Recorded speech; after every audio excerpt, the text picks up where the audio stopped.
Reliance foundation और US add के सामूहिक उपक्रम में एक अवार्ड या ग्रांट दिया जा रहा है, जिसे स्पेशल नेम दिया गया है वुमेन कनेक्ट इंडिया। तो आज जानते हैं उस ग्रांट के बारे में और देखते हैं कि उसको हम कैसे अप्लाई कर सकते हैं। तो चलिए, इसके लिए हमें टाइप करना है womenconnectindia.com।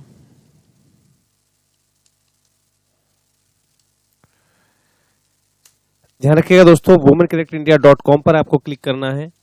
इस ग्रांट से संबंधित अगर आपको कोई हेल्प चाहिए हो तो उसके लिए आप womenconnectindia.org से हेल्प ले सकते हैं, जो कि यूनिवर्सल पैटर्न पर है, यानी कि ऑल ओवर द वर्ल्ड जो एप्लीकेशंस हैं वो womenconnect.org पर दी जा रही हैं, जबकि इंडिया के लिए जो ग्रांट्स हैं वो womenconnectindia.com पर दी जा रही है। यहाँ देखिए, जैसे ही आप इस पर क्लिक करते हैं, होम पेज पर ही आपके सामने इस प्रकार का एक इंटरफेस खुलकर आता है। इस इंटरफेस पर आपको यहाँ दिख रहा होगा, ये दिख रहा है यहाँ पर accepting new applications women connect challenge India round 2।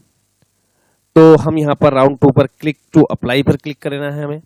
यहाँ पर क्लिक करने के बाद कुछ इस प्रकार से हमारे पास इंटरफेस खुलकर आता है, जहाँ पर हमें इस के बारे में कंप्लीट जो है बताई गई है, जानकारी दी गई है कि इसके लिए लास्ट डेट ऑफ एप्लीकेशन जो है वो 14 नवंबर 2022 है।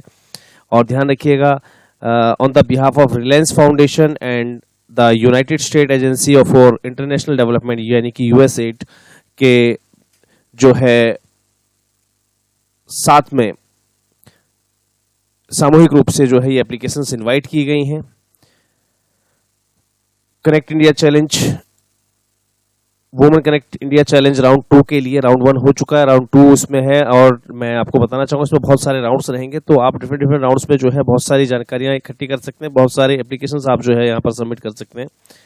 यहाँ पर एक चीज और भी है कि FCRA registration is not a mandatory requirement to apply for this grant. इस ग्रांट को अप्लाई करने के लिए FCRA रजिस्ट्रेशन की कोई भी आवश्यकता यहाँ पर नहीं है, मैंडेटरी वो नहीं है। अगर आपके पास है तो वेल एंड गुड, अगर आपके पास नहीं है तो भी कोई दिक्कत नहीं। तो यहाँ पर हम इस ग्रांट के लिए कैसे अप्लाई करें, यहाँ पर हमें देखिए, यहाँ पर दिया हुआ है सबमिट योर एप्लीकेशन हियर। आपको यहाँ पर अपनी एप्लीकेशन सबमिट करनी है। यहाँ पर क्लिक करके आप जो है अपनी एप्लीकेशन सबमिट कर सकते हैं। यहाँ पर दिया हुआ है आपको कि 14 नवंबर 2022 लास्ट डेट है। रिक्वेस्ट फॉर एप्लीकेशन, आप इस पर क्लिक करेंगे तो वापस सेम पेज पर पहुंच जाएंगे। यहाँ पर डाउनलोड्स में आप चेक कर सकते हैं, रिक्वेस्ट फॉर एप्लीकेशन यहाँ से आप डाउनलोड कर सकते हैं। MEL या LFA टेम्पलेट आप यहाँ से डाउनलोड कर सकते हैं। तो सबसे पहले हम करते हैं क्रिएट एन अकाउंट पर क्लिक। चलिए जी, हम सबसे पहले अपना एक अकाउंट क्रिएट करते हैं यहाँ पर। चलिए जी, अकाउंट क्रिएट करने के लिए हमें यहाँ पर क्या क्या जानकारियाँ देनी है। हमें अपना यूजर नेम के रूप में हमें अपना जो है NGO का मेल ID यहाँ पर अप्लाई कर देना है। चलिए जी, वो हम यहाँ पर मेल ID अपना जो है एंटर कर देते हैं। हमें यहाँ पर पासवर्ड क्रिएट करना है, हम पासवर्ड क्रिएट कर लेते हैं। यहाँ पर यहाँ हमें वापस कंफर्म करना है पासवर्ड को, वो हमने कंफर्म कर दिया। यहाँ पर आपका फर्स्ट नेम और आपका लास्ट नेम, तो यहाँ पर मैं अपना जो है फर्स्ट नेम और लास्ट नेम यहाँ पर जो है एंटर कर देता हूँ।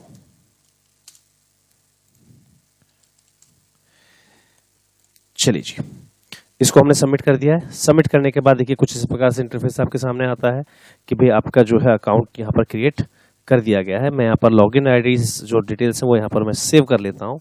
चलिए जी, सिग्नेचर करना है हमें यहाँ पर, इसको I सर्टिफाई, मैं इसको सर्टिफाई कर देता हूँ कि जो जानकारियाँ मेरे द्वारा दी गई हैं वो जो है करेक्ट है। ये सारी गाइडलाइंस जो है सिग्नेचर की वो आप पढ़ लीजिएगा। तो हम यहाँ पर सेव एंड लॉग आउट का ऑप्शन हमारे पास अवेलेबल है। तो आउटसाइड US है हम, तो हमें यहाँ पर जो है आउटसाइड US डाल देना है। फ़ोन नंबर में सेम हमें अपना वही इंडियन कोड के साथ अपना फ़ोन नंबर हम यहाँ पर जो है सेट कर सकते हैं। कंट्री हमसे पूछी गई है, कंट्री के अंदर हम अपना जो है इंडिया को सिलेक्ट कर लेते हैं। चलिए जी, एड्रेस पूछा गया है हमसे, मैं एड्रेस को जो है यहाँ पर सिलेक्ट कर लेता हूँ। ये हमारा एड्रेस हमने यहाँ पर मेंशन कर दिया है। चलिए जी, अब बात करते हैं type of your organisation. Title of name of your application project. यहाँ पर हमें अपने प्रोजेक्ट का टाइटल जो है सबमिट करना है। यहाँ पर ऑर्गेनाइजेशन किस प्रकार की है, हमारी ट्रस्ट है, सोसाइटी है, फाउंडेशन है, सेक्शन 8 है, सेक्शन 25 है, वो सिलेक्ट कर देना है।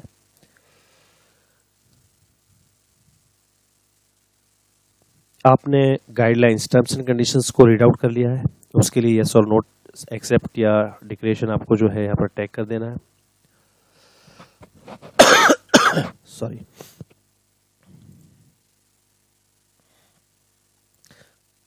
जो भी आपसे जानकारी मांगी गई है वो जानकारी आपको यहाँ पर टैग कर देनी है। आपका जो कंसेप्ट नोट है वो कंसेप्ट नोट आपको यहाँ पर अपलोड कर देना है।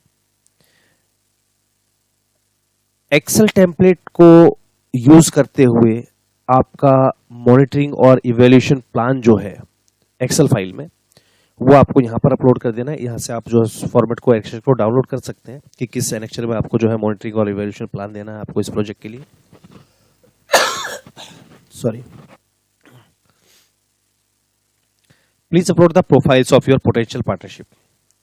आपकी जो पोटेंशियल पार्टनरशिप है उसके जो प्रोफाइल है वो यहाँ पर आपको जो है अपलोड कर देनी है पीडीएफ, डॉक्स या डॉक फॉर्मेट में।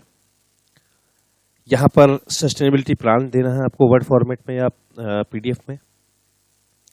यहाँ पर आपको एक्सेल टेम्पलेट यहाँ से आप डाउनलोड कर सकते हैं जिसके अंदर आपको जो है बजट आपका जो है एक्सेल शीट में देना है। यहाँ पर आपके फंडिंग प्लान्स जो हैं वो वर्ड या पीडीएफ में आपको अपलोड कर देने। यहाँ पर एविडेंस जो है आपको लीगल रजिस्ट्रेशन के, यानी कि जो आपके रजिस्ट्रेशन डॉक्यूमेंट्स हैं वो यहाँ पर आपको जो है अपलोड कर देने हैं। इस प्रकार से आपको ये सारी जानकारी यहाँ पर जो है कंप्लीट फिल कर देनी है और फिल कर देने के बाद यहाँ पर आपको जो है सबमिट बटन क्लिक कर देना है। ये जनरल सी एप्लीकेशन जो है आपकी जाएगी यूएस एड के लिए। और जैसा कि आप सभी जानते हैं, मैंने आपको बताया कि ये जो है पर्टिकुलर ग्रांट है वो वुमेन कनेक्ट चैलेंज के लिए है। वुमेन कनेक्ट चैलेंज में वर्क किस प्रकार का रहेगा वो बता देता हूँ। ऐसी कोई भी एक्टिविटी जो आपकी संस्था कर रही हो जहां पर आप महिलाओं को डिजिटाइजेशन या जो आज का दौर है उससे कनेक्ट कर रहे हो, ऐसी कोई भी आपका स्कीम, आपकी योजना, आपका प्रोजेक्ट हो जिस पर आप स्पेशली महिलाओं के लिए कुछ ऐसा काम कर रहे हो जो महिलाओं को रोजगार के क्षेत्र से जोड़ रहा हो, है ना।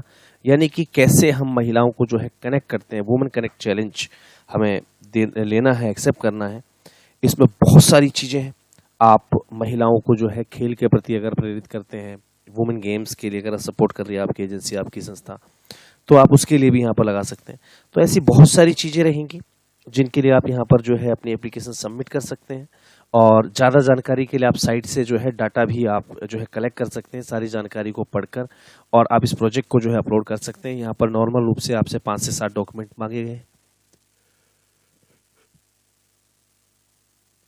डॉक्यूमेंटेशन के अंदर नॉर्मल से मैंने आपको बताया कि आपका जो कंसेप्ट नोट है, यानी कि आपके जो प्रोजेक्ट रिपोर्ट का जो कंसेप्ट नोट होता है वो आपको यहाँ पर डालना है। कि देखिए, प्रोजेक्ट रिपोर्ट अलग चीज़ होती है, मैंने आपको बताया था। प्रोजेक्ट प्रोफाइल अलग होता है, मैंने आपको बताया था। कंसेप्ट नोट अलग होता है, मैंने आपको बताया था। कंसेप्ट नोट वो चीज़ होती है कि ऐसा कौन सा काम आप करना चाहते हैं। यहाँ पर ध्यान रखिएगा, ग्रांट जो है करोड़ों रुपये की बात हो रही है, तो कंसेप्ट नोट वही होती है कि ऐसा कौन सा आइडिया आपके पास वुमेन कनेक्ट से लेकर तो जो आप इम्प्लीमेंट करवाना चाहते हैं, करना चाह रहे हैं, तो वो कंसेप्ट नोट आपको यहाँ पर अपलोड कर देना है। आपका एग्जाम जो है एक्सेल शीट में आपका जो है टेम्पलेट यूज़ करना है जिस पर आपका मॉनिटरिंग और इवैल्यूएशन प्लान हो। यहाँ पर आपकी पोटेंशियल पार्टनरशिप प्लान जो है वो आपको अपलोड कर देना है। प्रोफाइल यानी कि एनजीओ प्रोफाइल में हम इसे कह सकते हैं, तो वो आपको अपलोड कर देना है। यहाँ पर आपका सस्टेनेबिलिटी प्लान जो है आपके जो ये कंसेप्ट नोट है, इस कंसेप्ट नोट का जो है सस्टेनेबिलिटी प्लान क्या है, ठीक है, वो यहाँ पर आपको अपलोड कर देना है। आपको बताया गया था सस्टेनेबिलिटी प्लान क्या होता है कि अगर फंडिंग एजेंसी आपको फंड देना बंद कर दे या आप काम बंद कर दे तो वो तब भी आप उस काम को जो है कैसे कंटिन्यू कर सकते हैं, वो काम खुद ब खुद में कैसे सर्वाइव कर सकता है, तो वो होता है सस्टेनेबिलिटी प्लान। तो वो आप कैसे इसमें आप कर सकते हैं। एग्जाम्पल टेम्पलेट यहाँ पर आप डाउनलोड करके यहाँ से देखिए, यहाँ पर जो हेयर जो बना हुआ है, लिंक वाइज हेयर दिया हुआ है, यहाँ से आप इस प्रकार के टेम्पलेट जो है यहाँ से डाउनलोड कर सकते हैं। उसमें फिर अपलोड करनी होती है। जैसे यहाँ पर आपकी बजट शीट मांगी गई है, तो बजट शीट को यहाँ से आप डाउनलोड कर लीजिएगा और उसी हिसाब से बनाकर उसको अपलोड कर देना। आपको वर्ड फाइल में आपका जो है फंडिंग प्लान क्या रहेगा, है ना, वो आपको जो है अपलोड कर देना है यहाँ पर।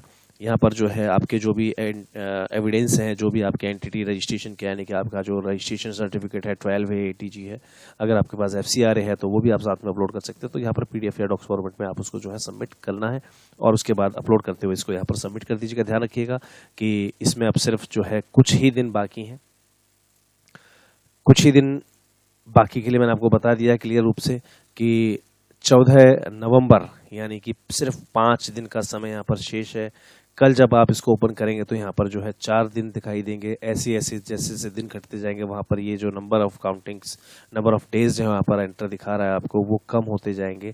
तो यहाँ पर आप जो है विभिन्न जानकारियाँ यहाँ से डाउनलोड कर सकते हैं। डाउनलोड सेक्शन पर आपको इस प्रोजेक्ट से संबंधित सारी जानकारियाँ मिल जाएंगी कि ये प्रोजेक्ट किस रिगार्डिंग जो है आपसे मांगा गया है, इसकी क्या डिटेल्स हैं। इससे संबंधित आपको अगर किसी भी प्रकार के जो वेबिनार होने वाले हैं रिलायंस फाउंडेशन के इस ग्रांट से संबंधित, अगर उनको अटेंड करना है तो इस लिंक पर क्लिक करके ना आप अपने आप को रजिस्टर कर लीजिएगा। अपकमिंग जो भी वेबिनार्स रहेंगे उनसे आप पहले से ही कनेक्ट हो जाएंगे, तो उसके लिए आप जो है यहाँ से डाउनलोड कर सकते हैं। यहाँ पर देखिए RFA की WCC राउंड इंडिया राउंड 2 की जो है यहाँ पर PDF फाइल भी आपको दी गई है। इसमें सारी जानकारी आपको दी गई है कि किस प्रकार की ग्रांट है, किस प्रकार के वर्क्स के लिए अलाउड है, किस प्रकार के NGOs इसके लिए जो है अप्लाई कर सकती हैं। तो ये सारी जानकारी यहाँ पर जो है आपको PDF फॉर्मेट में जो है कंप्लीट करके दी गई है। तो उम्मीद करता हूँ कि यहाँ से आप जो है सारी जानकारी को कलेक्ट कर लेंगे कि कैसे ये ग्रांट वर्क करेगी, कैसे आप अपनी एप्लीकेशन फाइल करेंगे, कैसे इसकी फंडिंग्स आएंगी, है ना, कैसे यहाँ पर जो है देखिए जैसे यहाँ पर बहुत सारी चीज़ें दी गई हैं कि 71% of Indian womens own a mobile phone, है ना, तो compare to 83 of man and 12% difference, है ना। तो ऐसी बहुत सारी चीज़ें हैं। वुमेन्स को कैसे हमें डिजिटलाइज करना है, छोटा सा एक आइडिया मिल जाता है ना। National institute of health report के हिसाब से, ठीक है, जेंडर गैप जो दिया गया है ना, तो वो सब चीज़ें, यानी कि डिजिटलाइजेशन से संबंधित ये सारा प्रोग्राम है, कैसे महिलाओं को जो है आपको कनेक्ट करना है डिजिटलाइजेशन से। तो ये सारी प्रोजेक्ट की जो है बारीकियां हैं, यहाँ से आप ध्यान से इसको पढ़ लीजिएगा और पढ़ने के बाद ही इसको अप्लाई कीजिएगा। काफ़ी अच्छी ग्रांट है। और अगर मैं इसमें बात करता हूँ फंडिंग्स की, तो फंडिंग्स भी बहुत ही हायर दी हुई हैं यहाँ पर। इस प्रकार से जो आपके कंटेंट्स होते हैं उसके हिसाब से आपको जो है पॉइंट्स मिलते हैं। इन पॉइंट्स के हिसाब से ही आपकी ग्रांट तय होती है। ग्रांट 2 सेक्शंस में आपको मिलती है, ठीक है जी, और 2 इंस्टॉलमेंट में आपको ये सारी ग्रांट मिलेगी। ग्रांट भी जो है वो करोड़ों रुपए की है, मिनिमम 1 करोड़ रुपए जहाँ तक मैंने इसको पढ़ा था, और शायद मैंने अगर सही हूँ, जब आप इसको पूरा पढ़ेंगे तो आपको ऑब्वियसली जो है पता लग जाएगा। तो यहाँ पर बात कर रहे थे कि ग्रांट्स जो है इसमें वो बजट भी जो है करोड़ रुपए का है। इस प्रकार की जो है फाइनेंशियल शीट्स होती हैं जो आपको एक्सेल फाइल दी हुई है बजट टेम्पलेट के रूप में, तो वो सब आपको फिल कर देनी है। वो फिल करके आपको जो है यहाँ पर अपलोड करनी रहेंगी। इस प्रकार का ये फॉर्मेट है। आप चाहें तो इसको डाउनलोड करके पहले भर के देख सकते हैं और उसके बाद जो है आप इसको अपलोड कर सकते हैं। तो उम्मीद करता हूँ आज की जानकारी आपको पसंद आई होगी। और जो भी हमारी संबद्ध संस्थाएं हैं, राष्ट्रीय एनजीओ महासंघ की संबद्ध संस्थाएं हैं, अगर इसमें किसी प्रकार की जो टेक्निकल असिस्टेंस आपको चाहिए तो आप बिल्कुल जो है 24/7 हमारे हेल्पलाइन नंबर 9991997003 पर कॉल कर सकते हैं। हेल्पलाइन नंबर आपको नीचे वीडियो के नीचे जो है फ्लैश भी किया जाता है। तो राष्ट्रीय एनजीओ महासंघ से संबद्ध संस्थाएं बिल्कुल इस ग्रांट को अप्लाई करें और हमारी ओर से जो है एक स्पेशल लेटर ऑफ रिकमेंडेशन भी जो है रिलायंस फाउंडेशन को दिया जाएगा कि राष्ट्रीय एनजीओ महासंघ से संबद्ध संस्थाओं को इस ग्रांट के अंदर थोड़ी सी वरीयता दी जाए, स्पेसिफिकेशंस जो है हमारे लिए अलॉट किए जाएँ। तो उम्मीद करता हूँ आप सभी लोग इस ग्रांट के लिए ज़रूर अप्लाई करेंगे। चलिए मिलते हैं अगले किसी और वीडियो में नई किसी वीडियो जानकारी के साथ। तब तक के लिए जय हिंद, जय भारत, धन्यवाद।